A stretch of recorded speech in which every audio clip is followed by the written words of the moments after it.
우리가 세상을 살아보면은 많은 일을 이렇게 만나고 그렇습니다. 특히 어려움을 당할 때는 우리는 당황스러워하죠.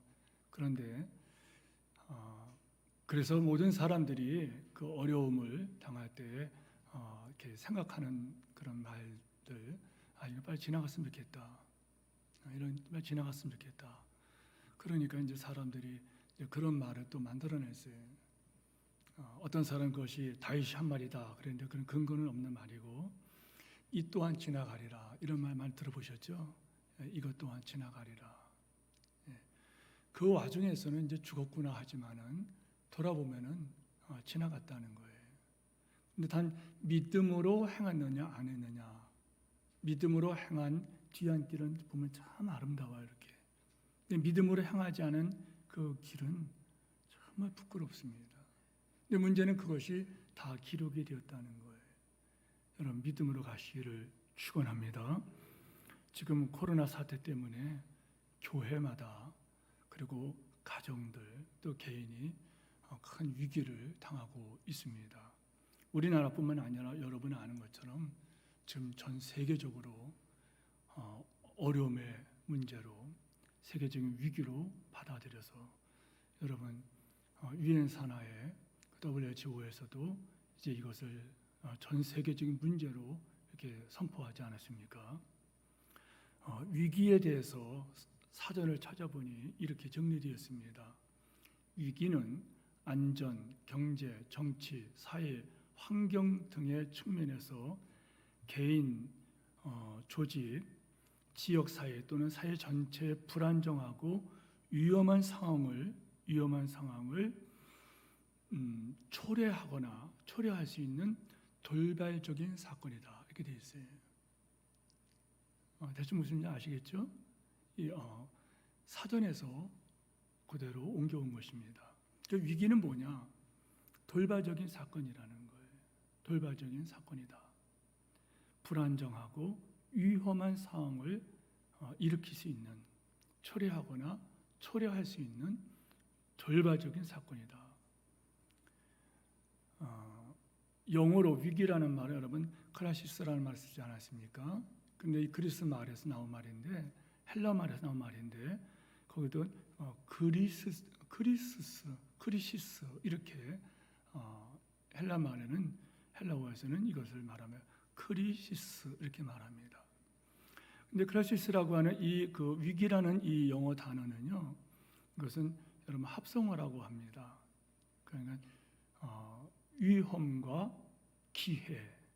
그래서 미국의 35대 대통령 존 F 케네디는 당선 전부터 이 말을 자주 썼고, 그가 통치하던 그 짧은 기간이었지만은 그가 통치하던 때 미국을 아주 위험에서 건져내지 않습니까? 쿠바 사건 때 그때 이분이 이런 얘기를 했어요. 위기는, 크라이시스는 위험, 데인저 플러스 opportunity, 기회. 위기는 바로 데인저라고 하는 위험과 기회, opportunity라고 하는 이 기회. 두 개의 말이 합성어인데, 그렇기 때문에 위기는 곧 기회이다. 위기는 기회다. 그래서 그분은 어떤 위기를 만날 때마다 이건 또 다른 기회다. 이렇게 했다는 거예요. 얼마나 멋진 말입니까? 이 말로 당신의 어려움을 당한 미국 국민들이 큰 감명을 받고, 지도자가 그래 중요한 거죠. 그 어려움의 때에 미국 국민들이 용기를 가지고 미국이 다시 부강할 수 있는 그런 전기가 되었다는 거예요. 여러분 삶의 현장에서 만나는 위기를 어떻게 대처하고 계십니까? 오늘 이 말씀을 통해서 여러분의 삶의 지혜, 하나님이 주시는 지혜를 여러분이 가져야 된다는 거예요. 자, 제일 먼저 오늘 본문에 보면은 믿음의 조상이라고 불리는 아브라함이 등장합니다. 그런데 큰 믿음의 소유자였던 이 아브라함이, 우리가 그렇게 알고 있었잖아요. 그런데 너무나도 어처구니 없는 그러한 사건에 휘말린다는 거예요.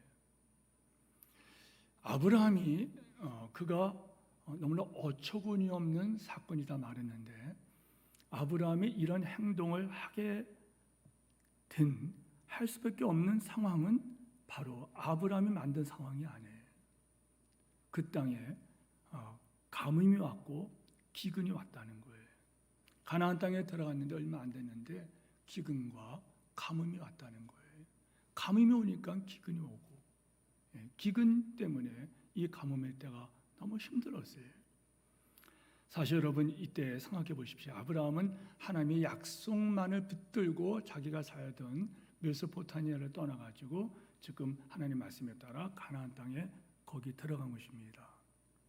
그렇다면은 하나님께서 그를 위해서 우리가 생각하는 것은 뭐냐면 세상의 어떤 그 조건을 준비하고 계셔야 할 것 같은데 정작 아브라함에 나타난 이 현실은 너무너무 처참했다는 거예요.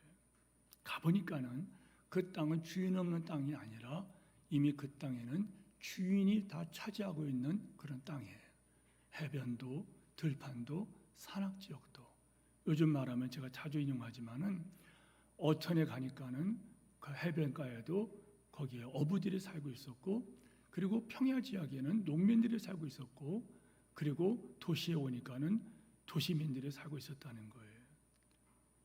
여러분 그리고 그들은 아브라함이 정착하기를 그들 허락하지 않았다는 거예요. 9절 말씀 보세요. 그런 상황에서 아브라함은 이리저리 옮겨 다니는 이러한 신세가 되고 말았다는 거예요. 보장된 것이 아무것도 없어요. 여러분 이 설교를 듣는 여러분들이 한번 상상으로 하는 설교, 상상으로 듣는 설교라는 책이 있어요. 여러분이 한번 시간 생각해 보세요. 하나님 약속의 말씀을 듣고 거기까지 간 거예요. 가는데 보니까 거기가 어떤 땅이에요? 너무너무 어려운 땅이에요. 너무너무 어려운 직장이에요. 하나님 말씀을 믿고 아멘하며 살았는데 너무너무 경제적으로 어려워요. 그리고 질병이 생겨요. 그런 신세 중에 설상가상으로 그 땅에 기근까지 왔다는 거예요. 얼마나 기가 막히겠어요. 얼마나 기가 막히겠습니까? 10절 말씀 보세요. 그 땅에 기근이 들었으므로 그 땅에 기근이 들었으므로 아브라함이 애굽에 거류하러 그리로 내려갔으니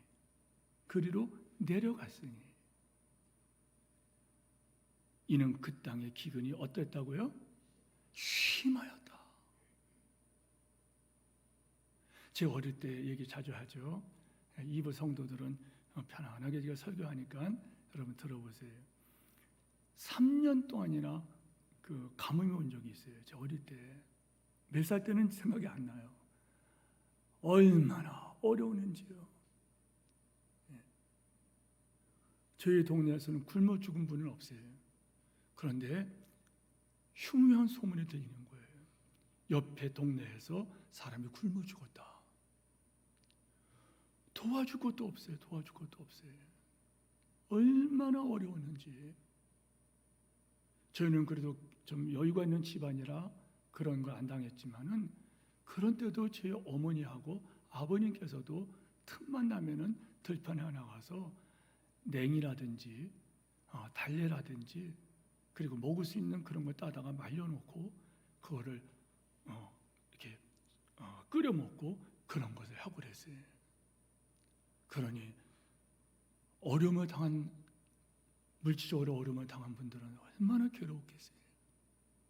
여러분, 그 땅에 기근이 들었고 그 땅의 기근은 심하였더라. 아브라함은 살기 위해서 애굽으로 내려갔어요. 여기에 보면은 내려갔으니 이런 표현을 쓰는데 여러분 우리가 이런 걸 쓰잖아요. 대전에서 서울 갈 때 뭐라 그러냐면은 서울에 올라갔다 이렇게 말을 합니다. 그렇죠? 우리가 보통 쓰는 말이에요. 서울에 올라갔다 이렇게 얘기해요. 그리고 서울 갔다 내려왔다 이렇게 표현을 씁니다. 무슨 말인가 하면은 그 당시에 애굽이라는 이 제국, 이 강력한 이 나라에 아브라함이 뭐라고 해요? 내려갔다 이 표현을 쓴다는 것은 이것은 우리에게 깊은 것을 깨닫게 하시는 거예요. 무슨 말이냐면 하나님이 원하지 않는 곳으로 갔다는 거예요. 이 성경이 그걸 우리에게 깨닫게 하는 거예요. 하나님이 원하지 않는 곳으로 갔다는 거예요. 더 정확히 말할까요? 영적으로 하나님과 멀어졌다. 이걸 고발하는 거예요. 이 사실을 우리가 알아야 돼요. 제가 그렇게 반복을 하죠. 여러분, 아브라함의 문제는 뭐냐면 기근이 아닙니다. 영적으로 하나님과 떨어져 있다는 것이 문제의 핵심이라는 거예요. 사건이 문제가 아니에요. 어떤 사람이 문제가 아니에요. 너 때문에 그러면 안 되고 무엇 때문에 그러면 안 된다는 거예요. 오늘 여기 보면 기근 때문에 이렇게 말해요. 기근 때문에 아브라함이 애굽으로 내려갔다는 거예요. 무슨 말이에요? 영적으로 하나님과 멀어졌다는 거예요.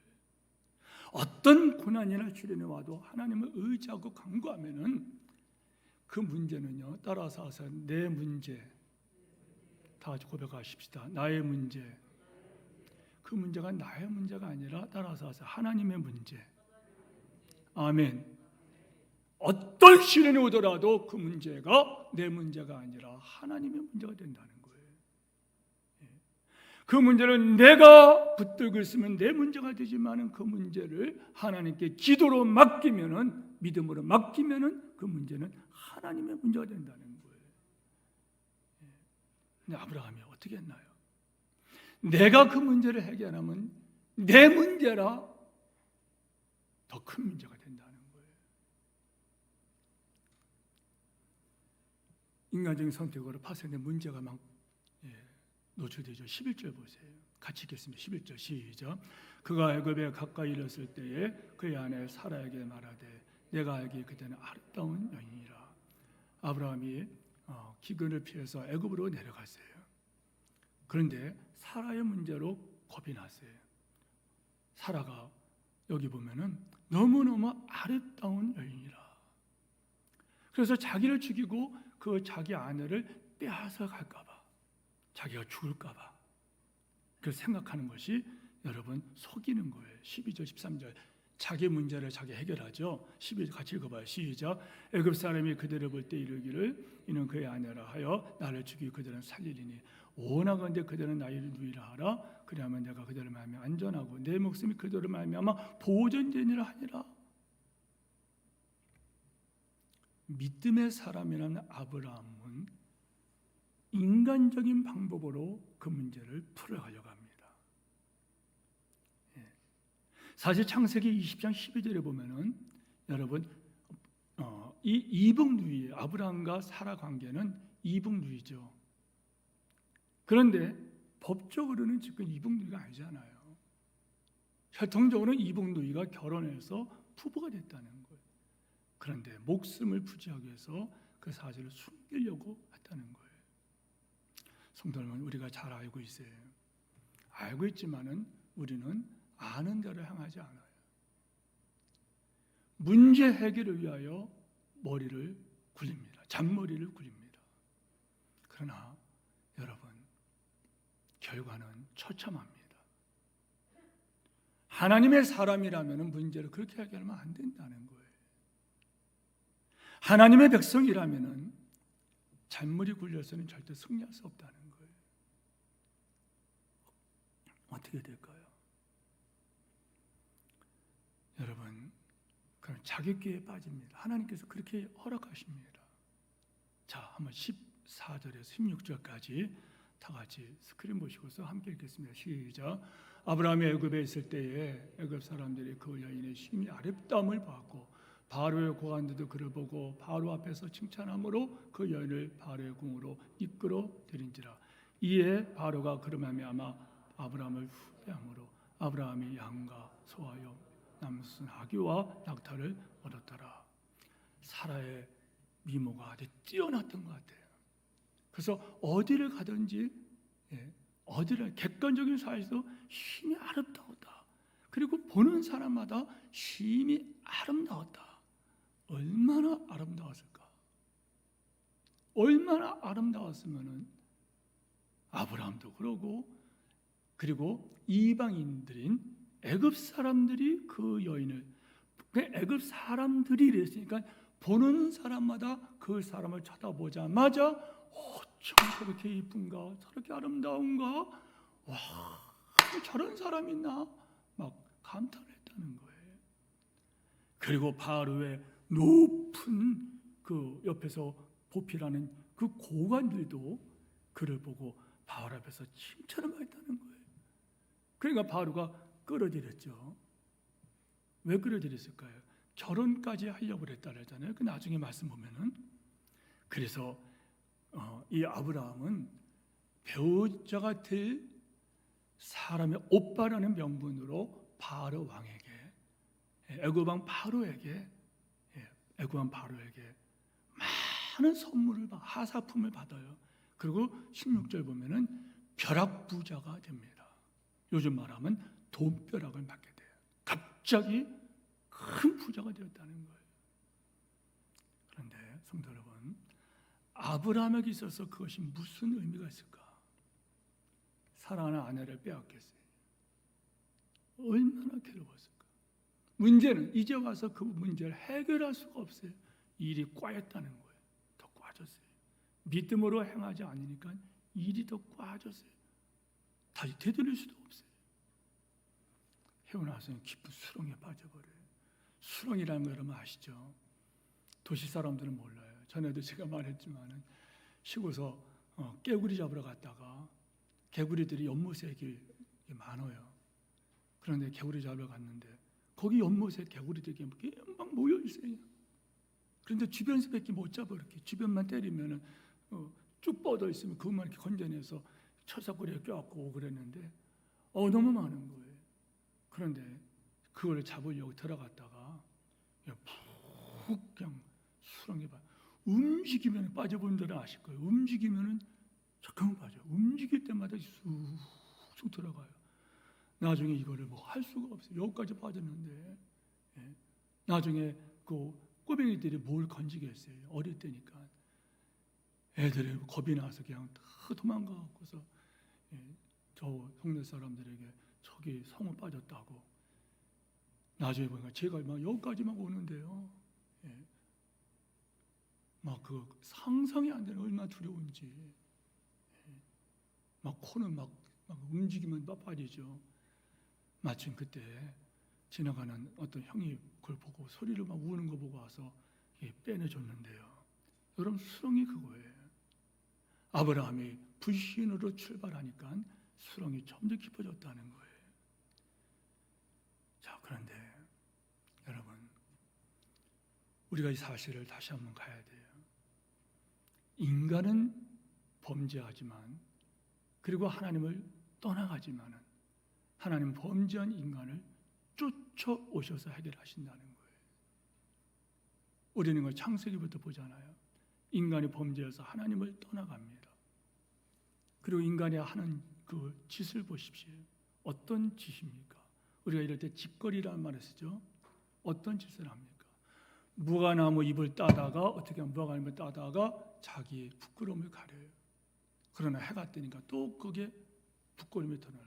또 무화과나무 잎을 엮어서 또 자기 부끄러움을 가지만 또 부끄러움이 드러나요.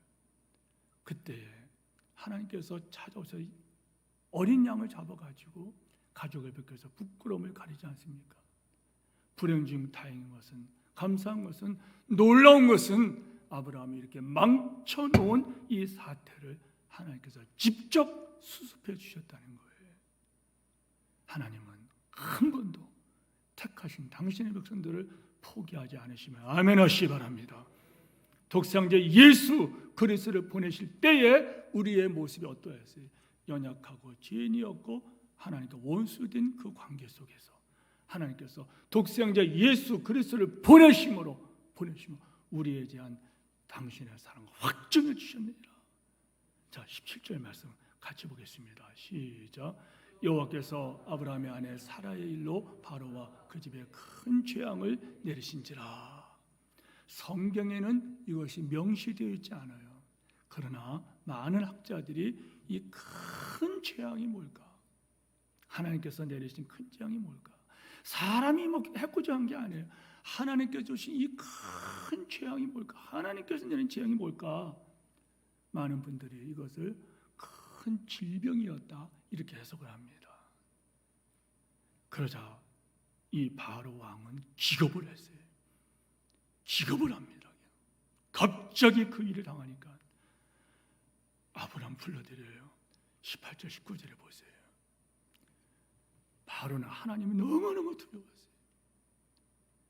그래서 아브라함은 어떻게 하지를 못하고 너무너무 분하고, 그래서 여러분 18절 19절에 보면은 네가 어찌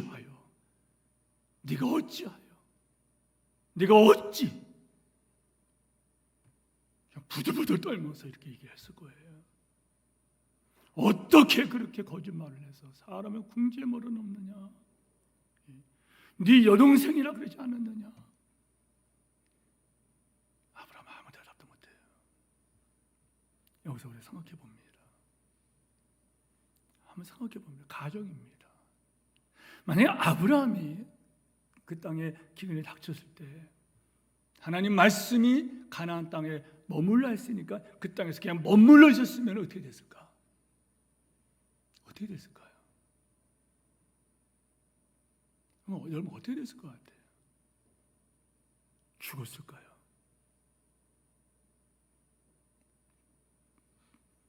뼈만 앙상하여 나중에 쓰러져 버리고 짐승이 와서 뜯어먹었을까요? 절대 그렇지 않습니다. 여러분에게도 한번 적용해 보세요. 여러분은 어려움을 당했어요. 믿음으로 가는 게 어려움을 당했어요. 끝까지 믿음으로 가면은 여러분 어떻게 됐을까요? 어떻게 됐을까요? 성도 여러분, 어떤 사람은 이런 얘기를 합니다. 하나님께서 아예 그런 기근을 들지 않게 하셨으면 좋지 않아요? 아니 그래요. 하나님께서는 기근을 통해서, 하나님께서는 고난을 통해서 우리의 믿음을 달아보신다는 거예요. 믿음의 크기를 보신다는 거예요. 우리의 믿음을 연단하신다는 거예요. 여러분 아멘 하시기 바랍니다. 그래서 위기라는 말은요, 여러분 아까 말했잖아요. 위기, 위험과 기회, 위기는 위대한 기회라는 거예요. 누구에게? 믿음으로 사는 사람에게. 결국 이 아브라함은, 믿음으로 행하지 않은 이 아브라함은 쓸데없이 고생하고 그리고 개망신을 당하죠. 하나님의 백성이라는, 하나님의 종이라는 이 아브라함이 어떻게 해요? 네가 어떻게 이러면서 개망신을 당하게 돼요. 하나님 영광을 가리고 비싼 인생 수업료를 지불하고 된다는 거예요. 자, 우리 인생은 지금 무슨 일을 당할지 몰라요.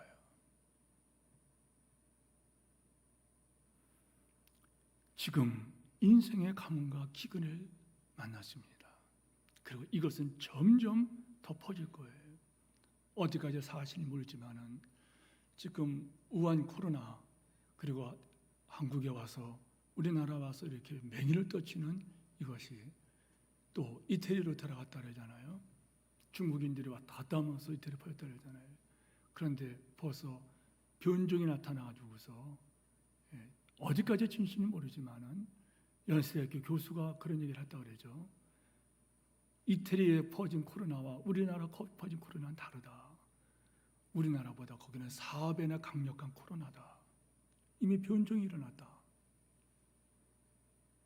여러분, 우리가 지금 할 수 있는 것이 뭐가 있냔 말이에요. 그 강력하다는 나라들이 지금 아무것도 못하고 있어요. 설교 초반에 말씀드렸어요. 여러분, 위기는 돌발적인 사건이다. 사전에서 이렇게 말을 했어요. 위기는 돌발적인 사건이에요. 저는 이거를 맞닥뜨렸다 이렇게 표현을 했습니다. 우리가 어떤 길을 갈 때 그거를 맞닥뜨린 거예요. 맞닥뜨린 거예요. 맞닥뜨린 사건이에요.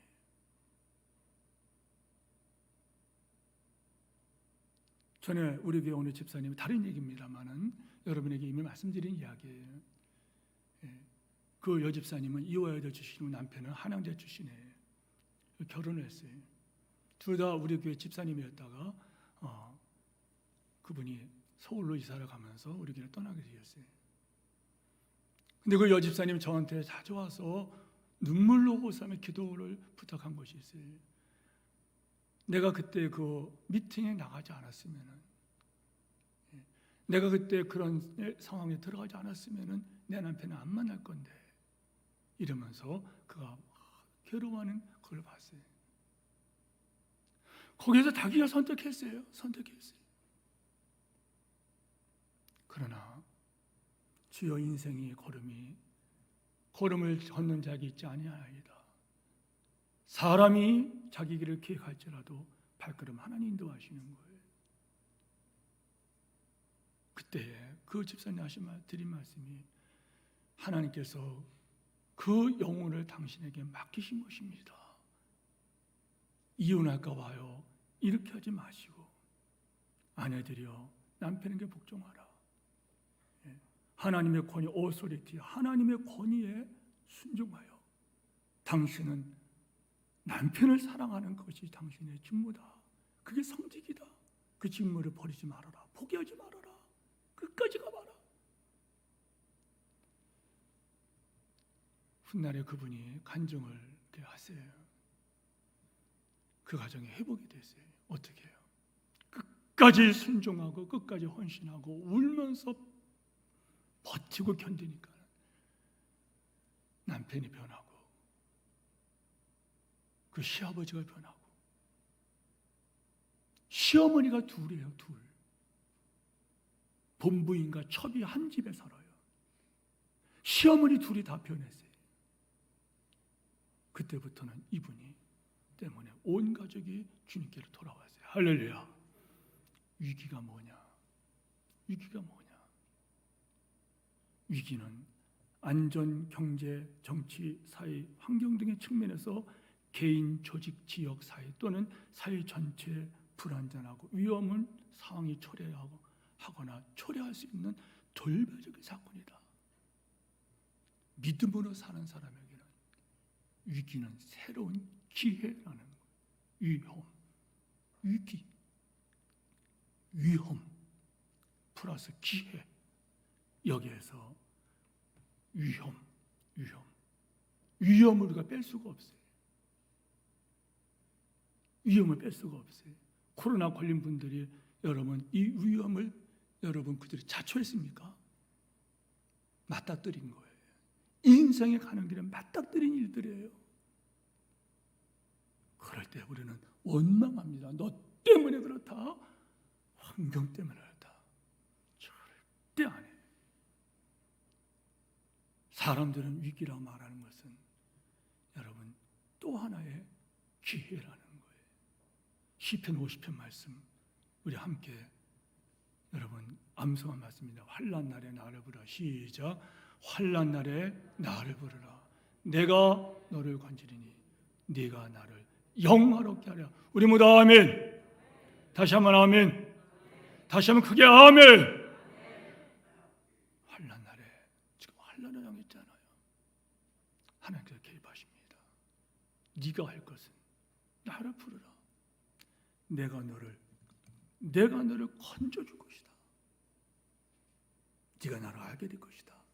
네가 나를 경험하리라. 네가 내 능력을 보리라. 이길 때 뭐 해야 될까? 하나님께 달려가야 된다는 거예요. 하나 예를 들고 설교를 마칩니다. 사도행전 16장에 보면은 여러분 거기에 16장 19절 이하에 보면은 여러분이 잘 아는 사건이 나와요. 사도 바울이 복음을 전하다가 감옥에 갇혔어요. 요즘 말하면 믿음을 시켰다는 거예요. 믿음으로 충성했다는 거예요. 그런데 감옥에 갇혔습니다. 바울과 실라가 감옥에서 얻어 터졌습니다. 얼마나 심한 고통을 받는지. 그런데 그들은 사람을 때리더라도 밤이고 낮에 때릴 수는 없잖아요. 매질이 멈추고 감옥에 집어넣을 때 그들은 거기서 한밤에 일어나서 밤중에 일어나서 하나님께 기도하고 찬송합니다.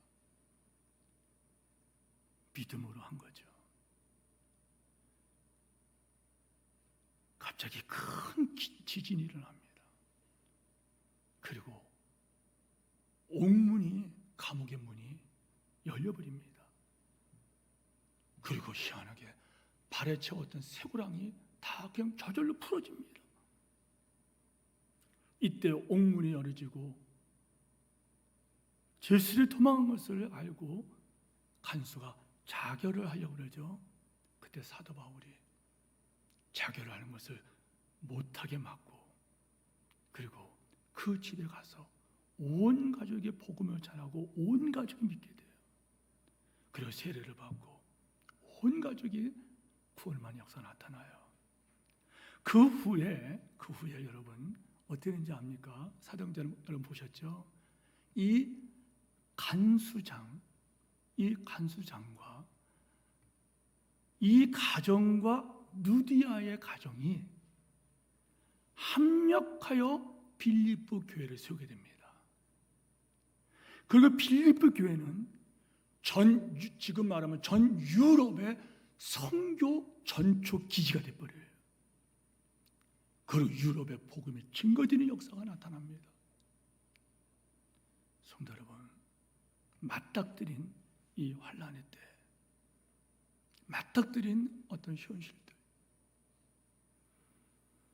그러므로 이때 우리는 결단해야 돼요.